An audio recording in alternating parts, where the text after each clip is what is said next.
강아지나 고양이를 교육시킬 때 이 캔넬에 들어가면 잘했어 하고 간식을 통해서 반복적으로 보상을 해줍니다. 이 캔넬에 들어가지 않으면 아무것도 주지 않고 그러면서 이제 훈련을 시키는 거죠. 그러면 강아지나 이 고양이는 이 학습이 되게 됩니다. 캔넬에 들어가면 간식도 먹고 좋은 일이 생기는구나, 이렇게 학습이 되는 것이죠. 그래서 강아지가 캔넬에 잘 들어가게 되는 것이죠.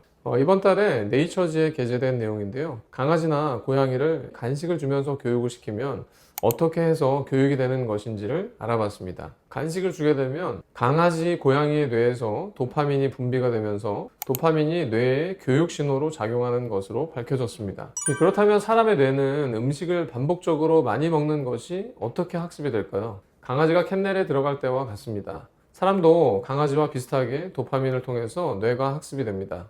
날씬한 사람은 음식을 먹게 되면 도파민이 방출되면서 뇌가 보상을 받게 되는데, 살이 찌게 되면 음식을 더 많이 먹어야 날씬할 때만큼의 도파민의 보상을 바뀌게 됩니다. 그래서 살이 찌게 되면 음식을 먹어도 도파민이 잘 분비가 되지 않게 되면서 포만감과 만족감을 잘 느끼지 못하게 바뀌게 되는 것이죠. 다이어트를 하게 되면 뇌는 어떤 식으로 다시 날씬할 때처럼 되돌아오게 될까요? 셀지와 네이처지의 내용을 근거로 알려드리겠습니다. 날씬할 대로 뇌가 되돌아오는 1단계는 한 달에서 4달 동안 다이어트를 꾸준히 하게 되면 미각을 잘 느끼게 될 수가 있습니다.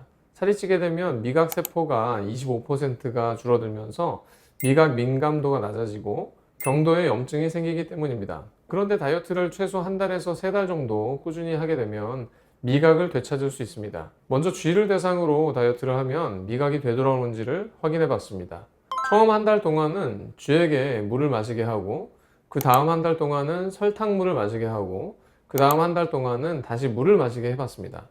3달 동안의 단맛을 느끼는 감각이 어떻게 바뀌었는지를 CT를 찍어 봤습니다. 그랬더니 설탕물을 먹는 동안에는 점점 단맛에 대한 감각을 잃게 되었다가 다시 설탕물을 끊고 물만 마시게 되니까 서서히 원래대로 미각이 되돌아오는 것을 확인할 수 있었습니다. 사람도 똑같다는 것이죠. 다음으로 사람의 경우에는 4달 동안 다이어트를 하면 미각을 되찾을 수 있었습니다. 이 살이 쪄서 미각이 둔감해진 사람들을 대상으로 4달간 다이어트를 하면 미각이 되돌아오는지를 확인해 본 논문이 게재되었는데요. 혀의 조직 검사를 통해서 미각은 어떻게 바뀌는지, 또 뇌에 MRI를 찍어서 뇌는 어떻게 바뀌는지를 확인해 봤습니다.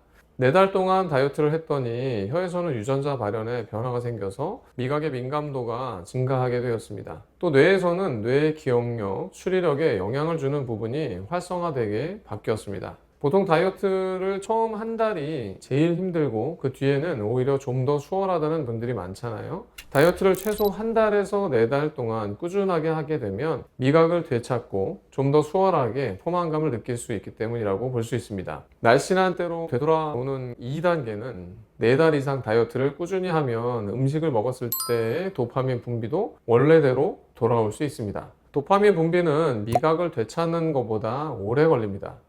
4달 이상은 걸리게 되는 것입니다.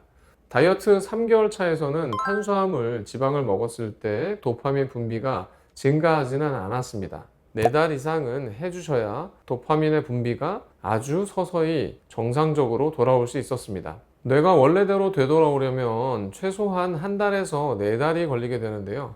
꾸준히 다이어트를 할 수 있도록 도와주는 방법을 알려드리도록 하겠습니다. 꾸준히 다이어트를 하도록 도와주는 방법은 초가공식품을 피하는 것입니다.